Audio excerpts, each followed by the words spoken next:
second slide says, first of all, let's see what are the important features of research project. When we see about research project includes primary as well as secondary data. I'm not talking about the project which is made by MBA student. I'm talking about the research project. It is completely different between project. Project is only information oriented, which provides a lots of information or a knowledge about a particular topic. But here, when we talk about research project, primary data will give a research angle to that particular project. Apart from that, you will also able to search a new dimension of the same topic with the help of primary data, and secondary data is used to support the study which is on which you are collecting your primary data, because secondary studies are very important, and from the secondary study you can able to understand what are the research gaps and what are the important area where is or which is untapped, and you can able to work on that. Now second is it is an original work. Now in last many years, when we talk about undergraduate students, there was a trend which was going on copy paste. You take a project of your previous student or your seniors and you exactly copy down the thing, and we have seen the student forget to change the name itself. So remember, my dear student, when you talk about research project, we looking for a original work from your side, not a copy paste from your seniors or not from the work of others. Nowadays, University of Mumbai becoming day by day very serious on this, and we at our Hinduja college we tell our students to go for at least plagiarism check, so that we can able to understand whether student producing a original work or they are copy pasting or they are making a duplication of others work. So it is very important while making a research project that your work should be original one. Now the third important feature is in undergraduates we made it very special for specialized courses, that your research project should be in your relative elective subjects. Taking an example of BAF, in BAF you have five subjects, elective subjects. Out of that you have to select any three in the third year. So whatever the five topic which is given as an elective, out of that you take any of the topic. When I say any of the topic, I didn't mean the particular topic of your study, but the broad topic of your study. And from that broad topic of study, you make a delimit your topic, and on that you can work. For example, if I'm talking about financial accounting, so I have taken a broad area financial accounting. In financial accounting, what I have to do? So for that purpose, you have a different type of a subtopic, such as you have amalgamation of firms, or you can take amalgamation of a company. Otherwise, you can go for revaluation of shares or goodwill. On that also you can make a project. So first of all, select a broader elective subject and then narrow down your study and come to a topic of your title. Next is information oriented. Yes, when you make your research project, it should provide some information. It gives something new to the society, to the academia, so that the coming generation, when they refer your project, they can able to understand something, and on the base of your research project, they can take their study further. So you should also give a scope for further study, so that student can take a base of your study and build their own study on your study. Next feature is it is completely different from thesis and dissertation. Let me explain what is a thesis and what is a dissertation. Thesis is again a black book which is made at PhD level, and dissertation is also a black book which is made at MPhil level. Now, this two level is higher than post graduation level. Now, in thesis, you have to take a large area for your research, and you have to give a very constructive conclusion to the society, so that on which a people can work or a policymaker can take a decision on that. Dissertation is also called as a pre-thesis. It is just like a thesis only, but here the area of research is slightly narrow compared to the PhD or a doctoral research. Moving to next slide, what are the important steps that require in making a research project? Now, research project cannot be made in a day or a two. You have to require lots of study. First of all, as I said, to make a research project, you have to select any of the elective subjects on which you will going to make your project. This is as per the guideline of University of Mumbai, which is given time to time. Now, the first important step is identify broad area of research.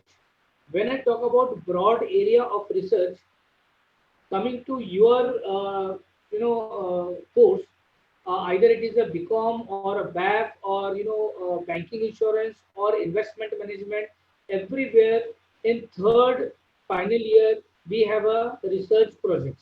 So in that they have written very clearly, you have to make a project on your elective subjects. So that elective subject is your broad area of research. Just before I give an example of financial accounting, similarly you can also take example of cost accounting. In a cost accounting, we have further topics such as process costing or a contract costing, or you can make a your research project on marginal costing. So accordingly, the broad area of research is given itself in the circular, in the guideline which is issued by University of Mumbai, your elective subject. So here your job becomes simple because university has already given you a broad area for your research. Now the second stage is conducting a thorough review of literature. My dear student, when you talk about review of literature is a base of any study. Without a review of literature, you cannot able to build your entire study.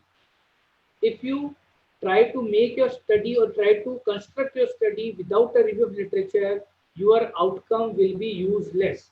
So it is important to go for review of literature. I'm just giving an example how this review of literature is important. For an example, there is a topic on which Mr. A, Mr. B, C, D, E, F, G, they have done study in various part of a country on a topic known as psychology of a woman. Okay, when they go for a shopping. So they have set a particular hypothesis that there is a no significant difference between buying behavior of a woman and a city. And they have done study in various cities and they came to know that the psychology of a woman is moreover same in different part of a city of country. Now, my interest started from here and I said, yeah, everybody have done the research on that. What about Mumbai? Nobody have done the same kind of or similar kind of research in Mumbai. So do we find whether the Mumbaikar or Mumbai females are different from rest of the India? So I have taken a study of A, B, C, D, E, F, G, and I came to conclusion that these all people have done a research on women psychology and similar kind of a research is not in Mumbai. Let's begin with the same study in Mumbai. And my objective becomes to study the psychology of women in Mumbai. And number two, to study buying behavior of females in Mumbai. Now, these two objectives I've derived from my review of literature. My broader area was what? To study the psychology of women. Just to support my study, I've done the study of or review of literature of A, B, C, D, E, F, G, and I came to know that all these people are telling me the same thing. So my eagerness increased, and now I want to do a research in Mumbai and want to see whether Mumbai female also behaving in the same manner. So on the basis of that, I have identified my gap. My gap was what? Just to study the psychology or a buying behavior of females in Mumbai, because in this particular area there was no research. So I have taken that particular thing as a research gap for my study. Now setting up objective of the study. Now continuing the same example, when I say to study the psychology of female in Mumbai, so that will become my first objective on the basis of my review of literature. My second objective become to study the buying behavior of females in Mumbai. That was my second objective. Remember one thing, this objective is taken from review of literature, but this objective specify or explain my study, because my study is on Mumbai. Whatever the earlier author, as I said, A, B, C, D, E, F, G, they have done research on different part of the country, not in Mumbai. So my area is Mumbai. So I'm doing research in Mumbai. Objective might be the same, but the sample, the universe, the respondent are completely different. That is why the outcome of the study will also be a different. So it cannot be said you have, taken someone else's topic. It is my own topic, because the psychology of a people differ from place to place, differ from state to state, differ from religion to religion. So here my objective I have made two, and on the basis of objective I have to set my hypothesis. Remember one thing, there is a close association or a close relation between hypothesis and objective. Your objective is always to support your hypothesis or vice versa, I can say that. So here my hypothesis will be, there is no significant relationship between buying behavior of women in metropolitan cities. When I talk about metropolitan cities, I am talking about Mumbai, Calcutta, Delhi, and Madras, or Chennai, I should say. So these all are area where I want to differ, whether female in Mumbai are completely different in buying behavior. So that might be my hypothesis, or I can say there is no significant relationship in a psychology of male and female in Mumbai. So here, when I talk about psychology of male and female, again I want to relate, I can able to differentiate also. I can try to find out impact on the buying behavior.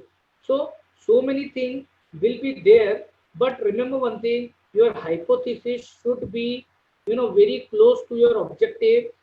It should not be like that you are studying Mr. A and you are setting a hypothesis on Mr. B. So that will become a wrong study. So your hypothesis and your objective should be on the same ground. If you are studying a buying behavior of Mr. A, then you have to also set a hypothesis on Mr. A only.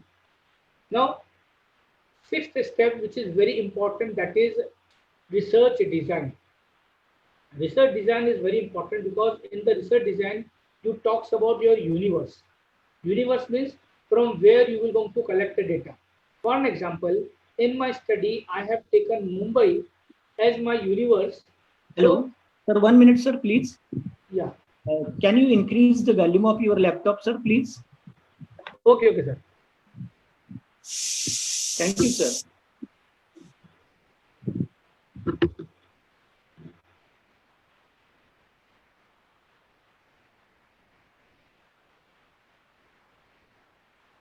Now it is okay? Hello? Yes, sir. Now it is audible? Audible, sir. Okay. Thank you. So, it is important as a research design is concerned, because in research design, you have to specify what is your universe, from where you want to collect the data, what will be your sample size, okay, which sampling technique you will going to use, either a probability or non-probability. In a probability, which technique you will going to follow, and in non-probability again which method you will going to follow, whether you want to follow snowball method or convenient method or area cluster, what exactly you will going to follow. From the help of that, you will going to collect your data. And when coming to collection of data, it is also important that you have to define which data you are collecting, primary data or a secondary data. Number one thing. Number two thing, with the help of which instrument you will going to collect the data, with the help of questionnaire, or you have some other technique, whether you will going to collect a primary data with the help of interview or observation method or questionnaire method, or exactly what method you will going to use. So everything is defined in research design, and research design is just like a blueprint of your entire study. Research design includes which test you will going to apply for testing of your hypothesis. Remember one thing, testing of a hypothesis is very important. If you are taking a hypothesis, this is a research project. So when we talk about a research project, we always expect from a student to set a hypothesis. And when you set a hypothesis, you have to check hypothesis at the end. You cannot skip yourself from testing of hypothesis. So that is very important. That also you have to mention in your research design. So data collection is also an important part of your research design. Coming to the eighth step, that is data analysis. Data analysis is nothing but it is a presentation of your data in a tabular form, or a classification of your data in such a manner you can able to explain in percentage or in a graph form, and so on. And here in data analysis, below the table, you have to also interpret your data, what exactly your data says. When you write, you should not write what you feel or what other feel. You have to write the table exhibits, the table shows, the data tells, okay, that the researcher found out. So you have to use this kind of word. You don't have to use word like I, we, okay, he, she, because that is completely prohibited in the research. Research and researcher are separate from each other. We should not be biased. We should be unbiased towards our topic. So that topic belongs to us, but we have to feel that this topic is not us. We are doing a research like an outsider. So whatever data tells to report that only. So that is an important part in data analysis. And nowadays, in research, data analysis plays very important role, because earlier in previous PhDs, people used to explain the entire data analysis in a form of table or percentage on ratios. But now there are so many techniques which are coming in the market, and people are using those techniques to present their data, and there are so many softwares also in the market. With the help of that, they can able to present their data in a different way. So here presentation of a data includes in data analysis part. It also includes interpretation of your data. And the ninth stage, which is the final stage, is very important. That is writing a project. Writing a project. Why it is important? Because in step number 1 to 8, you have collected everything. Okay. Now in step number 9, you will going to arrange all these things in a sequence, in a order, so that it can become a complete research project.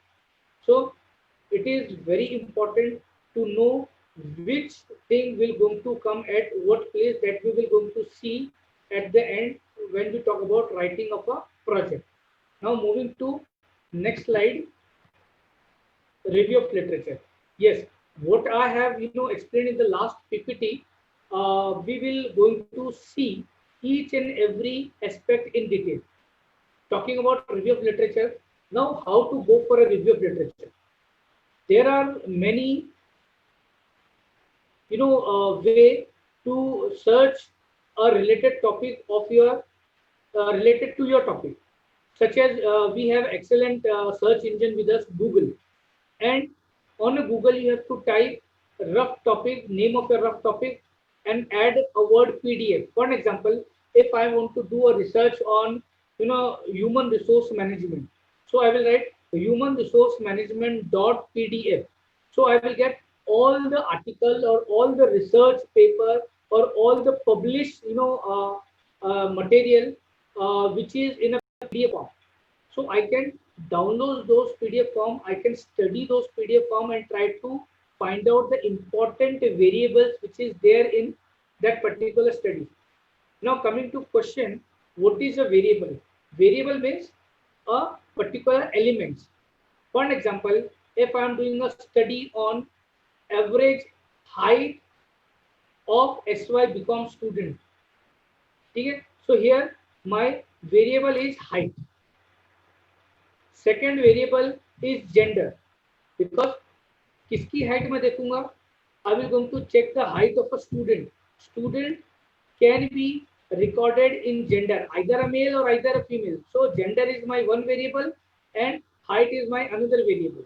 So in the earlier study which is done by someone else, you try to able to find out a variable and try to see whether the same variable is also there in your study. If so, then that study will guide you how to do a research. I'm not saying you have to copy down everything from there, but that paper or that particular article will help you to work like a what I say pathway to all of you how to proceed in your studies. Now, second important way to find out the related topic on Google is write your rough topic and add ETD. What is a ETD? That is electronic thesis and dissertation. This is bank, or it is a database of thesis and dissertation which is submitted in different part of the world, and it is accumulated in the electronic form. So this is a good database for those who are doing their research work, and with the help of this you can able to find out a similar topic of a research on which you are doing. Okay, how many other people have done the research, similar research. So this particular site ETD will help you to find out a similar research which is done by different people. So when we start our research, we feel that we are the only one who are doing research in this particular field. But when you see or when you type your topic on ETD, you can able to find out there are lakhs of people who have done research on the same topic. So this all study will help you to go ahead in your study. Third is research area related journals. Now when we talk about e-journals, some of the e-journals are free, some e-journals are paid in nature. So we will try to search those who are freely available on internet. Remember one thing, there are lakhs of journals online which give free subscriptions. Just you have to log down to their URL link. They will provide you the access of their articles, and you can able to do your studies, or you can able to review those articles with a single pen. Then fifth important source from where we can go for review of literature is ebooks. Why I'm telling all these things? I'm just telling you, sitting at your home only, you are able to find out so many literature which is available on the internet. Make a maximum utilization of the time, make a optimum utilization of the resources which is available online. Only thing is that you should know how to go for data mining. You should know how to search your data, and you will get whatever you want online. So ebook is important tool. It is also an important source. With the help of that, you can able to review your related topic. Then InflaBnet, we also have InflaBnet is nothing but it is UGC library where all the college is a member. So you can also use InflaBnet. In InflaBnet, you will also got number of e-journals, e-books, e-journals, and so many articles are available. You can also take use of it. This is completely free. Only thing is that your college should be a member of this thing. Then we have Shodh Ganga. Shodh Ganga is UGC site. Here all the dissertation and thesis, which is submitted to different universities of India, are accumulated in electronic form. So you can also make a use of Shodh Ganga.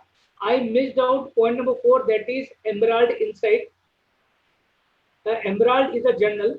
I've just written the name of Emerald, but there are so many journals which are of international class, such as Emerald, Elsewhere, Teller Francis, or I should say all the Scopus listed journal are well-known journal. Emerald is also one of the Scopus listed journal, as well as Web on Science is also one of the indices where different international level journals are listed, but Web of Science belongs to science field, whereas Scopus is related to human science, or I should say social science. So first of all, you should know which thing to be approached for review of literature. So you have so many source which is available online. You can make an optimum utilization of the source and can able to understand your topic in a better sense by doing a review. Moving to next slide. Yes. Now the difficulty will always come, when you do a research, when you read an article, you immediately forget, when you read second article. So earlier article, you completely forget what you have read in that particular article. So we have a technique for that. You have to make an Excel sheet. In Excel sheet, you have to work on these 8 points. First point is not so important, that is serial number. Serial number will help you how many articles or how many research paper or books or a journal you have referred. So you have to give a number to them. Then paper title. For example, if I am doing research on human resource management, so I have referred so many journals or so many articles or so many research papers. So I have to just write a title of that research paper. You have to make this entire Excel sheet. The first column heading will be research, the serial number. Second column heading will be paper title. Third heading will be journal, publication detail or years. Then author name, objective of the study. And the last 2 column heading will be findings and your remarks. Your remarks means what? How you have understood that particular topic. Now, giving a small example. Now, the paper title is, I am taking an example of my own paper. Serial number 1, you have referred my journal. So, the title of my paper was a study of a consumer behavior in newspaper with respect to Central Mumbai jurisdiction. So, that was my article. Now, journal, my paper was published in International Journal of Management. So I will write International Journal of Management. Publication detail means which volume, which edition. For example, January to March 2018. Okay, volume number 1, issue number 3. That will be there. Year is 2018. So this all will come in one column. Name of the journal, publication details, and year. Again, look an example. International Journal of Management, comma, publication detail, I will write January to March, okay, volume number 1, issue number 3, year 2018. Then author name is Sharma Kuldeep. So while writing a name of author, we never write the initials like Mr., Doctor, or so on, Mrs., so on. We only write the name of the author, okay. We always try to write first surname, then name. Sharma Kuldeep, I will write. Then objective of the study. I have taken 2 objectives, so I will go to write these 2 objectives in that particular column. The first objective is to study the demographic profile of the newspaper reader. Number 2, to study the reading behavior of of respondent. So these were my 2 objectives. Now, what is my finding? Finding will be given at the end of a research paper. So my finding was, reader prefer to read newspaper in their own mother tongue. despite of they know English or Hindi or whatever language, but they feel comfortable when they read the article in their own mother tongue. And that is why we have a variety of newspaper, or I should say newspaper are available in different languages, and all are sellable in the market, because respondents feel comfortable when they read any news in their own mother tongue. This is a psychological study which is done by American University, that dream which a human see in the night, it is always there in their mother tongue.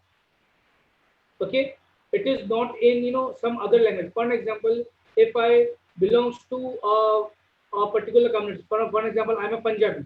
So when I sleep and I see a dream, I definitely see dream in Punjabi language only, despite of regularly I speak in Hindi or English or whatever language, but I will see dream in my own mother tongue. That was my finding. So, but what you have understood from my finding, that you have to write in your remark, and that remark will become your review of literature. That remark will go, that you will going to quote in your review of literature. That also we will going to see in the next slide, how to write a review of literature. Now let's see writing a review of literature.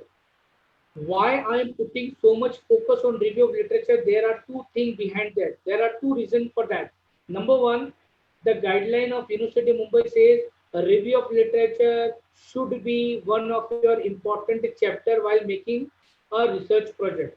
Number two thing, a review of literature is very important because it is work like a foundation for your study. Without doing a review of literature, you cannot proceed in your studies. So that is why I'm putting more focus on review of literature. Let's see how to write a review of literature. Now here, there is one guy, Sangakaran Kumar. So I've written K. Sangakaran and G.V. Joshi. Okay. In year 2016, they have written this article. So I've written 2016, stated the reason for the poor progress of the scheme of autonomy.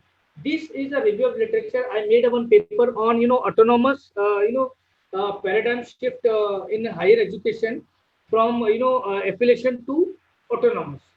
So this review of literature I have written in that particular paper. Now let's see, the paper which I have referred was of 20 pages, but I have cut short in 5 to 7 lines, because this is what I have understood about that particular paper. That guy has written so many things, but I have only highlighted the things which I understood and I felt which is very important for my study, my research paper. So here I've written K. Sangakaran 2016 stated the reason for poor progress of scheme of autonomous colleges. This includes, the management of private colleges are worried as they have to, find additional resources to make the financial obligation. So this is how you have to write. I have not written K. Sangakaran have written, this paper in which journal, what was the title, or I've not written anything in my review literature. That will going to come in my references. That will going to come in my bibliography. That will going to come in my end of the review of literature chapter.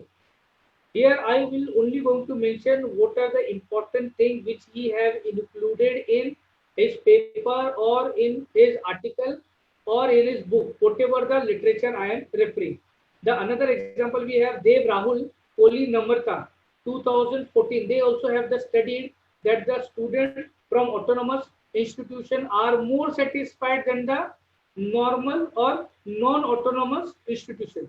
When I say non-autonomous institution, I mean to say affiliated institution.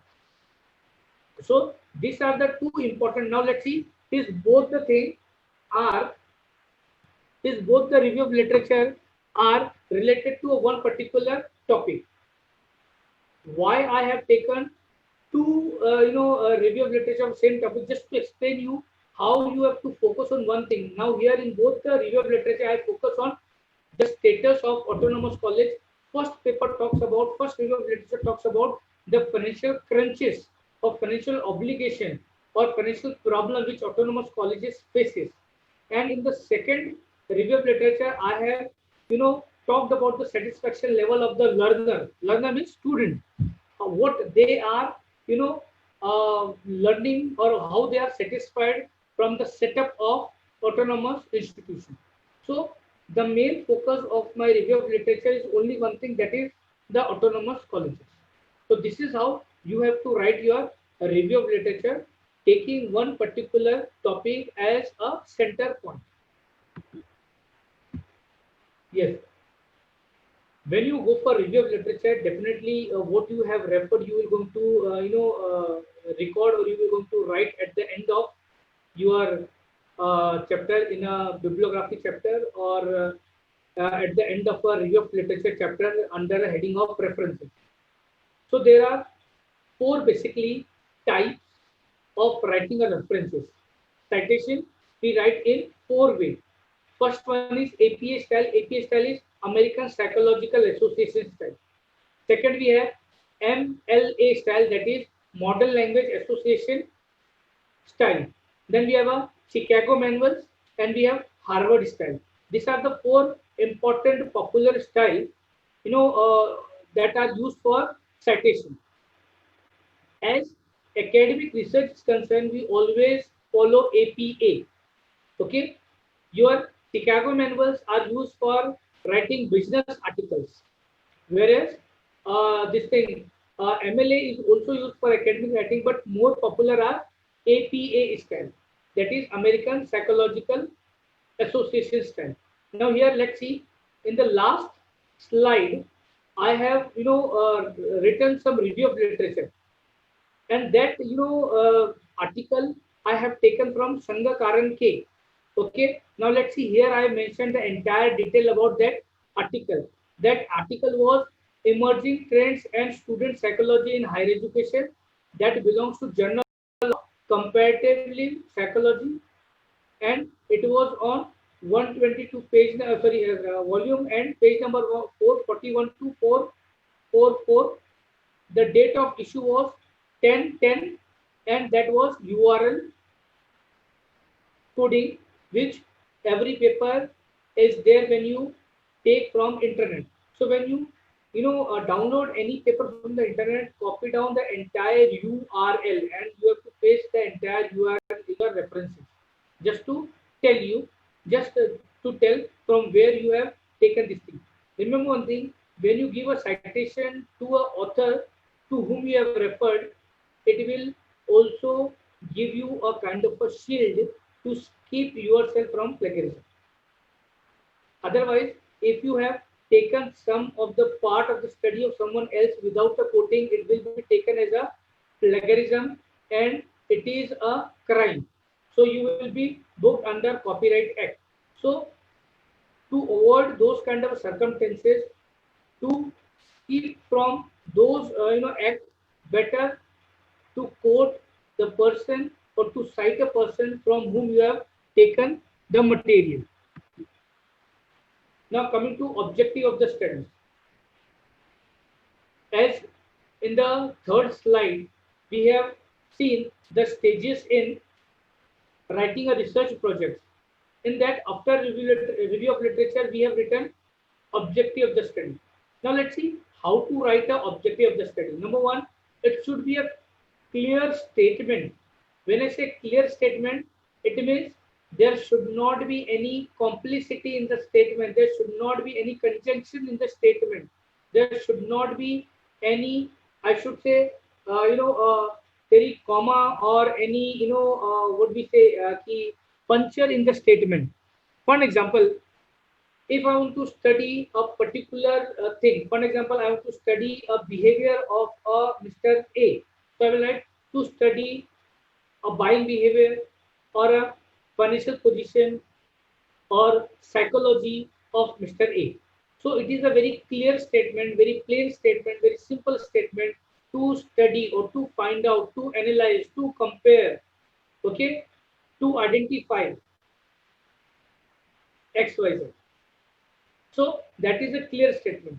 there is no conjunction, there is no complicity in that particular statement.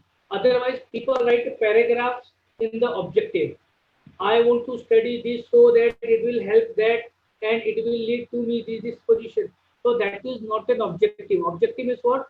A one sentence statement. Second is, in research paper or a research project, there should not be more than three objectives. Why I'm saying three objectives? Because three objectives is sufficient to make a research project. The university guidelines says the research project should be of 80 pages to 100 pages. So minimum 80 pages, maximum 100 pages. That is purely given in the guideline. As I said today, I got some problem. I lost all the data in my laptop. It is totally crashed. Otherwise, I have downloaded various circular of the University of Mumbai. With the help of that, also I want to explain you. But unfortunately, my laptop is not working. Otherwise, I definitely would have shown you the circular which specifies the exact guideline for writing a research project. So there should not be more than three objectives. Okay, because when you make a three objectives, you will going to make at least two hypotheses to support those objectives. So again, it will going to become a huge study. Avoid complex statement. This is already I have explained in the first statement. In bullet point, yes, your objective should be in bullet point. Bullet point means to study so and so, to analyze so and so, to identify so and so. So it should be in one sentence and in a bullet form, so that it gives a clear-cut idea what a researcher or what a student want to do or what they intend to do. Mostly, yes, in the research objectives, mostly we should write. We should write. It is not a compulsion, but it is always advisable when you see various paper which is published in international reputed journal. They use this kind of language, or when you see any world class thesis or research project, they mostly or study the relationship, the differences, the perceptions, performance, trends, growth, region, factor influencing of the variants, of the variables. Let's see. Let me construct one objective to study the relationship between A and B.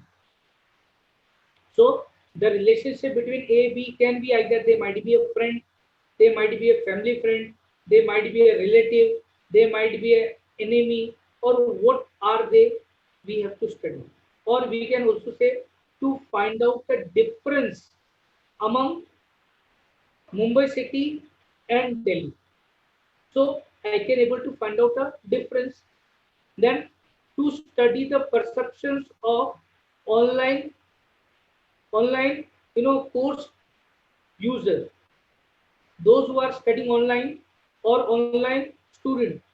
So I want to study their perception, what they feel about online teaching, whether it is advisable or it is not as good as offline teaching, or online give you a kind of what I say ki, a kind of a advantage that anywhere anytime you can study, or anywhere anytime along with your job you can also able to study. So that also a perception which I can record. Or to study the performance of Reliance Jio, that also I can study the performance trend of death rate in Mumbai in last 10 years.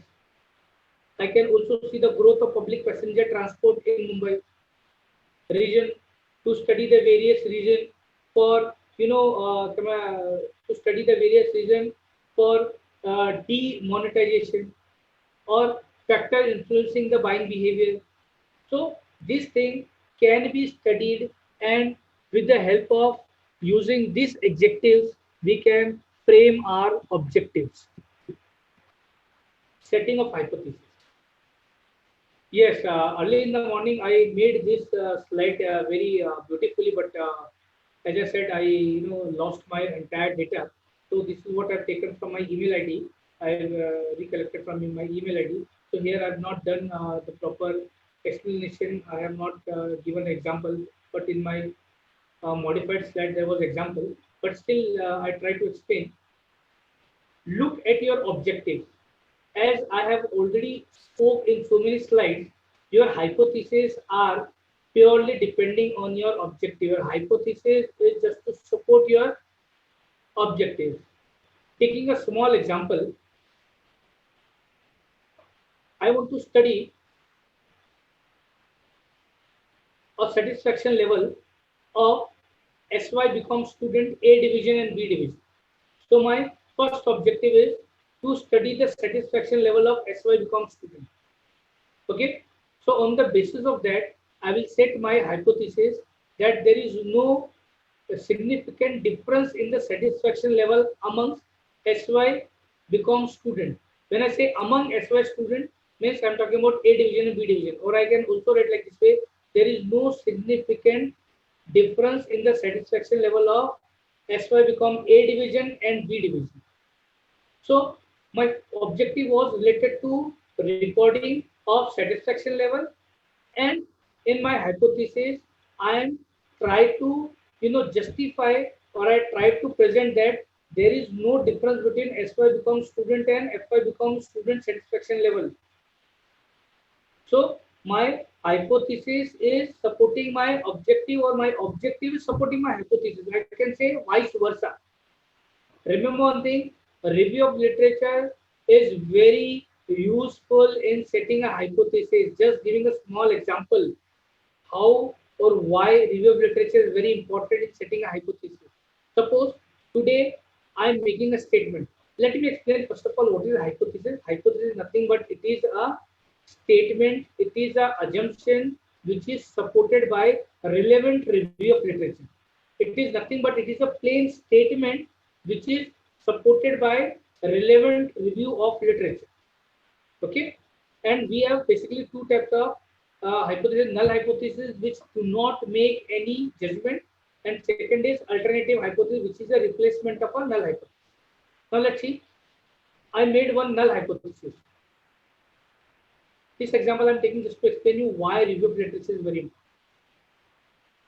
I've taken a null hypothesis that there is no significant relationship between there is no significant relationship between climate and season. Or I can make another type of a null hypothesis that tomorrow there will be a rain. Tomorrow there will be a rain. Okay, so whether I can able to make this hypothesis. As I said, hypothesis is a plain statement. So whether this hypothesis is workable, whether it is feasible, this is purely depending on my review of literature. Suppose if I'm setting this hypothesis for Mumbai, then this is a useless hypothesis. This is wrong hypothesis. But if this kind of hypothesis I'm setting for Punjab or Himachal or Jammu Kashmir, this might be a relevant hypothesis. This might be a valid hypothesis, because in the month of June, July, I can say there will be a rain in the northern part of India. This is what I am not saying. This is the review of literature says. But there is no review of literature which talks about rain in the month of May in Maharashtra. I am taking a hypothetical case study. ठीक है, तो कोई मुझे एक चीज नहीं बता रहा कि भाई ये मौसम में अभी बरसात होने वाली है. Still I am making a hypothesis. So that hypothesis is not a valid hypothesis because there is no history about this thing. So that is what I'm saying. Review of literature is very important just to tell you whether this is a valid hypothesis or not. If the same hypothesis I'm setting in the northern part of India, then that will become a valid hypothesis. But for Maharashtra or southern India, that is not a valid hypothesis. I am just taken a hypothetical case study of month May. I should have taken a month of December, because in the month of December there is always rain in a northern part, but in south there is no rain. So the same hypothesis is valid at one place but not valid in another place. So who will going to tell you whether this is a valid hypothesis or not? Your review of literature. So that is why review of literature plays very important role to set or to frame your hypothesis. I hope I have justified hypothesis setting. Yes, this is a very important thing, research methodology. Research methodology, as I said, it is a research design. Now, what are the important things which are included in research methodology? Number one, source of data collection. From where you will going to collect the data? From primary source or from a secondary source? Okay. And with the help of, suppose if primary source, then with the help of questionnaire, I have written bracket optional. Optional is what? It is not compulsory when you collect a primary data. It has to be with the help of questionnaire. It can be recorded with the help of observation method. It can be recorded with the help of interview. It can be recorded with the help of experiment, or it can be recorded with the help of questionnaire. So there are various methods even in the primary source, also in the primary data also, to collect the data. So that is why I've written questionnaire optional. Otherwise, when you talk about primary data, 99% students feel that primary data means questionnaire. Note here, sometimes observation method play very important role. Sometimes participatory observation method is also very important. At that time, questionnaire method will not help you.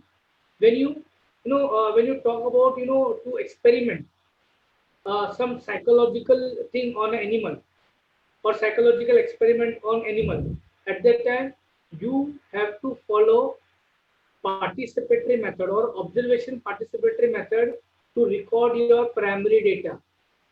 So it is not compulsory, then questionnaire is compulsory for all primary data. It is optional. It is purely depending on the study which type of responses you will going to collect. Then sampling method.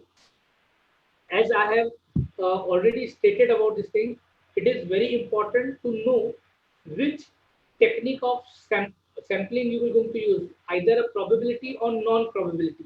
Probability sampling are used when you know the exact size of your universe, when you know the exact size of your population. Then you can use simple probability sampling. In probability sampling, we have simple random sampling, we have scattered sampling, we have systematic sampling.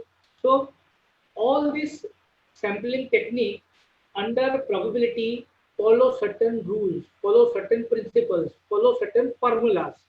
So when you know the exact size of your universe, you can able to follow probability sampling. Otherwise, you have to follow non-probability sampling. Non-probability sampling are used when you do not know the size of the universe. For example, I want to do a study in Mumbai. So Mumbai population is around, taking the entire Mumbai is 1 crore 64 lakh as per 2011 census. But that is a census value. And today, what is the exact population in Mumbai? I am not aware. I don't know each and every one. So I cannot assign a particular number to each and every of my respondents. So at that time, I cannot follow probability sampling. So I have to follow non-probability sampling. Under that, I have to follow either judgmental sampling, either convenient sampling, either snowball sampling, or area sampling. So this is what I have to follow when I do not know the exact size of my universe. And sample size. This is a very controversial thing. When you talk about sample size, there are many people who have a different way of explaining sample size. If you refer the research techniques by C.R. Kothari, he given a formula for probability and non-probability sampling to derive a sample size. And there are also books which is written by Damodar Gujrati. of econometry, he also tried to explain how to find out the sample size. But there is a one paper which is written by Glenn D. Israel. The name of a paper is Determinant of Sample Size, and the paper was submitted to Florida University of USA, and that paper is universally accepted, which which determine the sample size, how the sample size should be taken. What he says, when your population is infinite means when you do not know the exact number of your population. At that time, 384 is a sufficient sample size. Now the question arises, why 384? For that he is given a certain formula, and the most important thing he explained is that 384 samples should be a true representative of the entire population. When I say true representative, it means they exactly represent the entire population. For that purpose, I just want to give a small example why this is important. I'm taking a very household example, such as cooking of rice. When you cook your rice, at that time you will not going to see all the pieces of rice and smash all or each and every rice piece just to find out whether the rice is cooked properly or not. What you do, you only pick one piece, you smash that particular piece, and you decide whether your rice is cooked properly or not. Because that one piece of a rice which you have cooked is a true representative of your entire universe, means entire pieces of rice which is there in the utensil. Okay, if suppose I have two utensils with me, okay, and both are kept on a stove or gas, okay, and I have taken a piece from one utensil and I smash, and can I tell the both the rice of utensils are cooked properly? No. I can only make my conclusion for that particular utensil from where I have taken a piece of a rice. Otherwise, the next one is cooked properly or not, I cannot in a position to explain, because I don't know, because I have not taken any sample from that particular, utensils. So here, when I talk about sample size, it should be a exact replica of your universe. Then only you will get a correct conclusion. Otherwise, if your sample is not true representative, you collect 1 lakh sample, you will not get the ultimate conclusion. You will not get a correct conclusion because your sample is not representing your universe. Tests used to analyze data. There are various tests. We will not going to discuss about this thing, but just to highlight, there are basically two type of tests which are there in a research. We use parametric test and non-parametric test. It is always advisable when you have a metric data, you should use parametric test, and when you have non-parametric data, you use non-parametric test. Now, this is a entire 2 hour discussion topic which test to be applied at what. I'm just saying testing of hypothesis is important if you are taking a hypothesis. If your study is exploratory study and you don't want to take any hypothesis, then there is no need to test a hypothesis. But if you are taking a hypothesis, you have to test a hypothesis. For that purpose, you have to use either parametric or non-parametric test just to use just to check your data, just to check your hypothesis. Yes, coming to important chapter, data analysis and interpretation. Interpretation means what?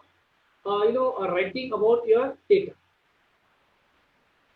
Now, data analysis and interpretation, go through a certain process, and the process start with tabulation of your data. When you put your data into a tabular form, when you classify your data and convert those data into a tabular form, and then you analyze those data. When you put your data in a tabular form, you try to find out the percentage of your table. You try to find out, for example, there are 4 components in your data, A, B, C, D. You try to find out how many people prefer A, how many people prefer B, C, D. And with the help of that, you try to find out the percentage. So that is also an analysis of data, where you try to provide some ranks, you try to provide some percentage, you provide some positioning to your data. This is known as data analysis. And drawing inferences. Inferences means interpreting your data. Whenever you make a table, belonging table, you can also draw a chart just to explain your table in a more significant way. And after that, you have to explain your entire table, what your table talks about, what your table shows, what you have found out from your table, so or what your data speaks, that you have to write below the table. That is known as drawing inferences.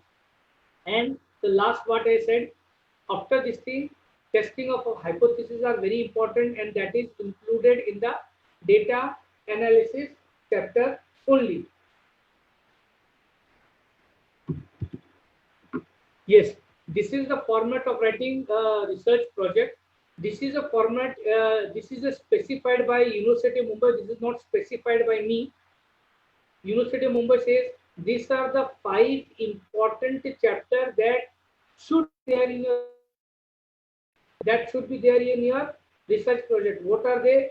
Introduction of your study, introduction of your topic. When I say introduction about your topic, you have to write why you have taken this topic. Okay, what are the significance of your topic? Okay, what are the scope of your topic? What are the limitations of the topic? That is to be included in the introduction part.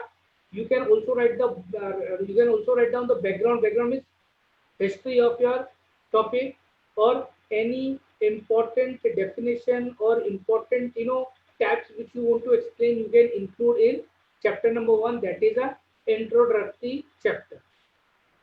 Chapter number 2 is exclusively given for review of literature. This chapter includes various studies on your topic, which is done by so many other authors.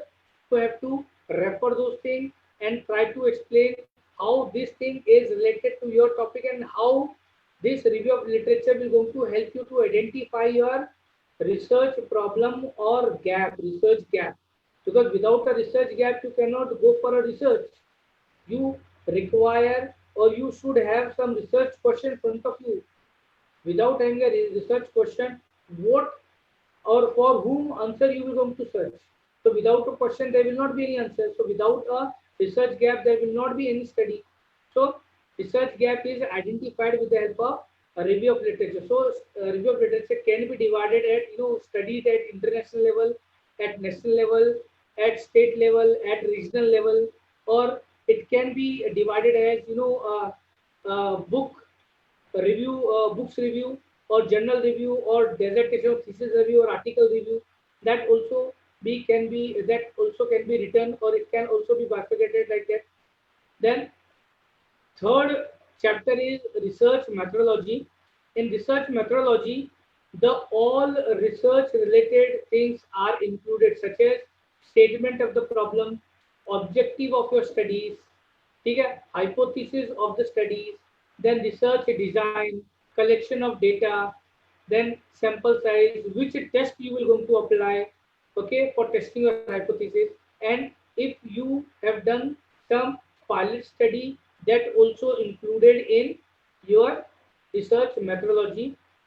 Pilot study means what? I don't want the entire data to be included in that. Pilot study means what? You have to write down the entire process, how you have went for pilot study, what the pilot study has given you, and how you have modified your question. Chapter number 4 talks about data analysis and interpretation.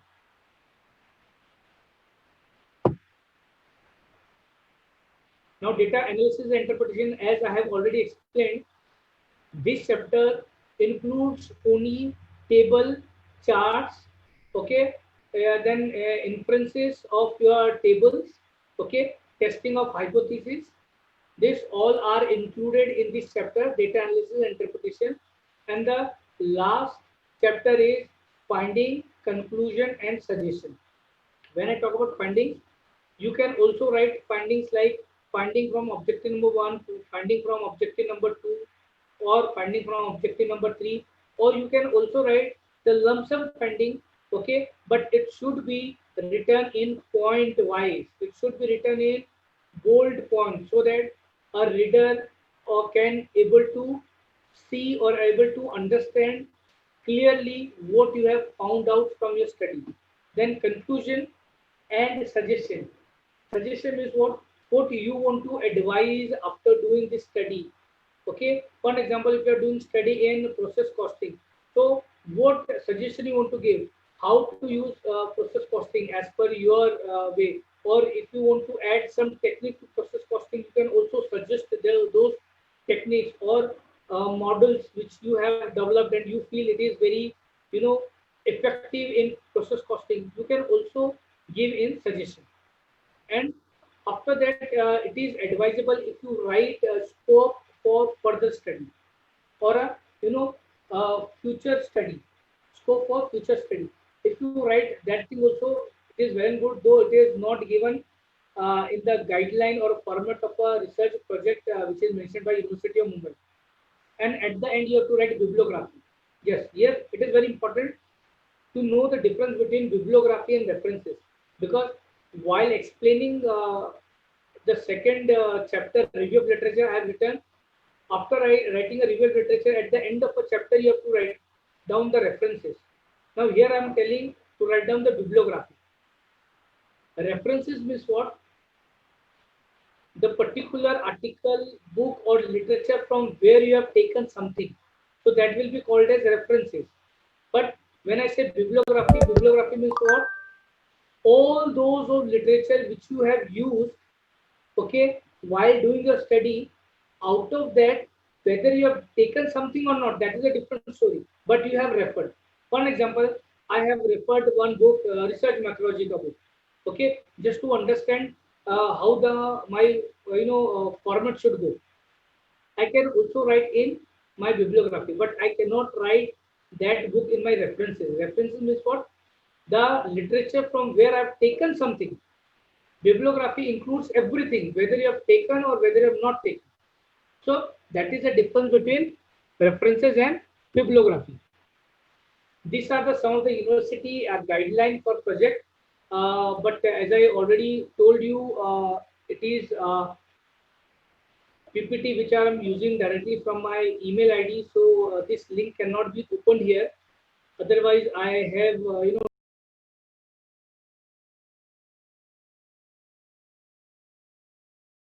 download this circular with Syndham College so that they can send you in a group, or I will share in a group so that you can also read properly. In this circular, what they have written, I just want to highlight those things. This circular says basically University of Mumbai project guidelines for BBI, BMS, and MCOM are same, ditto. Word to word everything. Why I have given this thing? Just to tell you, the project guideline for PG student and for UG student are same, almost same. There is no single difference in comma or point.